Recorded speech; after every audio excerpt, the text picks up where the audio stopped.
लक्ष्मण जी के त्याग की यह अद्भुत पौराणिक कथा कोई नहीं जानता। नमस्कार दोस्तों, स्वागत है आपका हमारे चैनल धर्मो रक्षिता रक्षितः में। आज हम लक्ष्मण जी के त्याग की ये कथा आपको सुनाएंगे।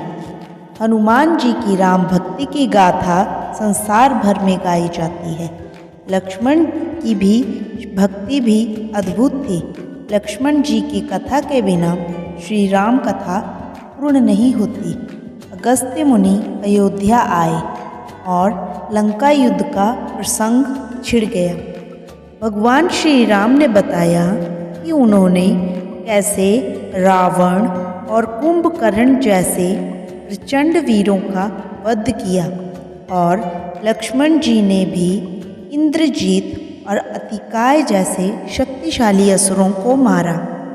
अगस्त्य मुनि बोले, श्री राम बेशक रावण और कुंभकर्ण भी प्रचंड वीर थे, लेकिन सबसे बड़ा वीर तो मेघनाद ही था। उसने अंतरिक्ष में स्थिर होकर इंद्र से युद्ध किया था और बांधकर लंका को ले आया था। ब्रह्मा ने इंद्रजीत से दान के रूप में इंद्र को मांगा, तब इंद्र मुक्त हुए थे। लक्ष्मण ने इसका वध किया, इसलिए वे सबसे बड़े योद्धा हुए। श्री राम को आश्चर्य हुआ, लेकिन भाई की वीरता की प्रशंसा से वे खुश थे।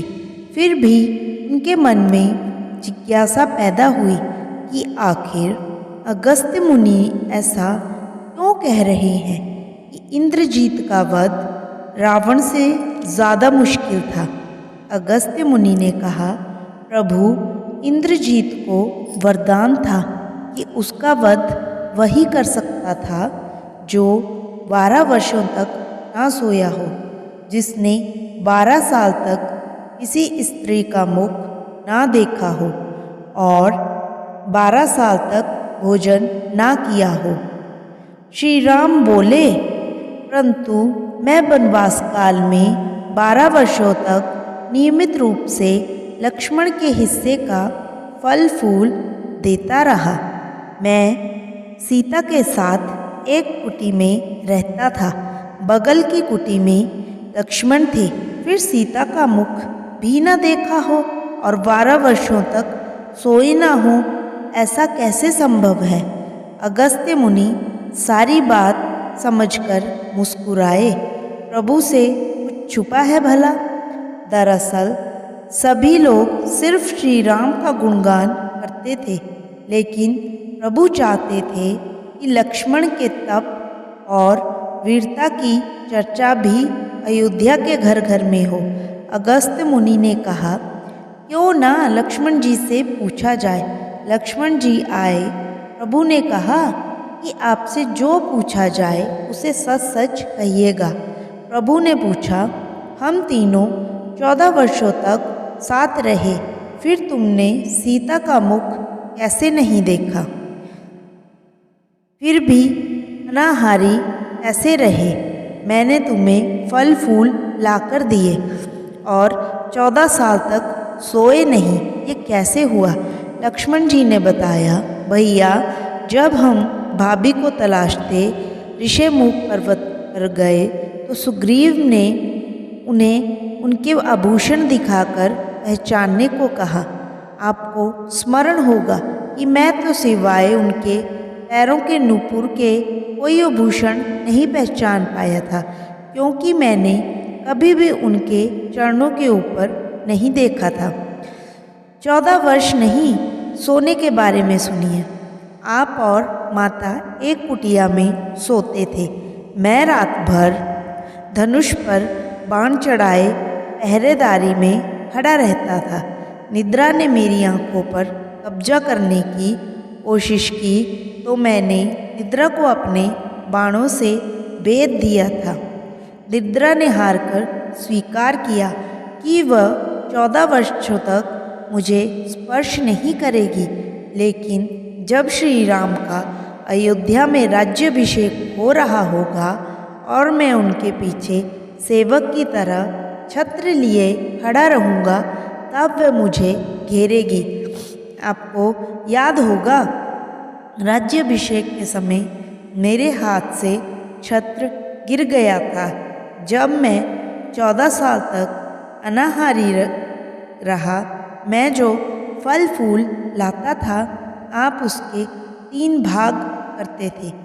एक भाग देकर आप मुझसे कहते थे कि लक्ष्मण फल रख लो। आपने कभी फल खाने को नहीं कहा, फिर बिना आपकी आज्ञा के मैं उसे कैसे खाता। मैंने उन्हें संभल कर रख लिया। सभी फल उसी कुटिया में अभी भी रखे होंगे। प्रभु के आदेश पर लक्ष्मण जी चित्रकूट की कुटिया में से वो सारे फलों की टोकरी लेकर आए और दरबार में रख दिया। फलों की गिनती हुई तो 7 दिन के हिस्से के फल नहीं थे। प्रभु ने कहा, इसका अर्थ है कि तुमने 7 दिन तो आहार लिया था।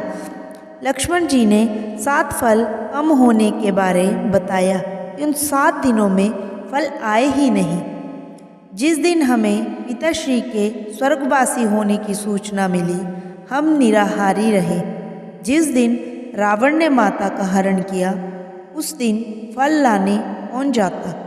जिस दिन समुद्र की साधना कर आप उससे राह मांग रहे थे, जिस दिन आप इंद्रजीत के नागपाश में बंधकर दिन भर अचेत रहे, जिस दिन इंद्रजीत ने मायावी सीता को काटा था और हम शोक में रहे, जिस दिन रावण ने मुझे शक्ति मारी और जिस दिन आपने रावण का वध किया, ये वो 7 दिन थे। इन दिनों में हमें भोजन की सुध कहाँ थी। विश्वामित्र मुनि से मैंने एक अतिरिक्त विद्या का ज्ञान लिया था, बिना आहार किए जीने की विद्या। उसके प्रयोग से मैं 14 साल तक अपनी भूख को नियंत्रित कर सका, जिससे इंद्रजीत मारा गया। ये सुनकर भगवान श्री राम जी ने लक्ष्मण जी की तपस्या के बारे में सुनकर उन्हें हृदय से लगा लिया। दोस्तों, आपको हमारी वीडियो पसंद आई हो तो हमारी वीडियो को लाइक करें, चैनल को सब्सक्राइब करें और कमेंट बॉक्स में अवश्य लिखें जय श्री राम।